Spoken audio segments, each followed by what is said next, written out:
मुंबई म्हाडाच्या 2030 घरांसाठी काढण्यात येणारी सोडत पुढे ढकलण्यात आली.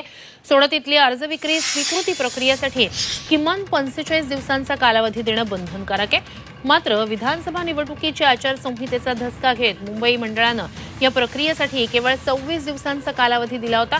हा कालावधी कमी असल्यानं इच्छुक नागरिक सोडतीपासून वंचित राहणार होते.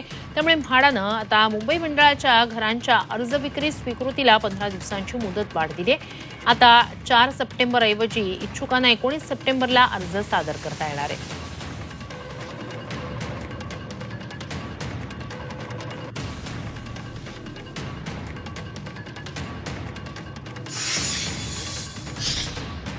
तर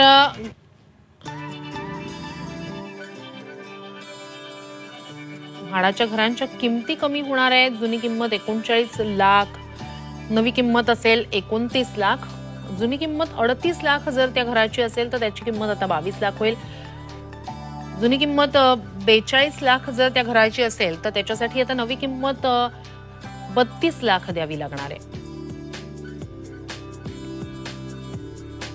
तर घरांच्या किमती कशा प्रकारे कमी होत आहेत ते आपण पाहतोय. गटानुसार अल्प गटासाठीच्या घरांच्या किमती 20% कमी झालेल्या आहेत. मध्यम गटासाठीचे 15% प्रमाण आहे घरांच्या किमती कमी होण्याचं. उच्च उत्पन्न गटासाठी घरांच्या किमतींमध्ये 10% किमतीत कपात करण्यात आली आहे.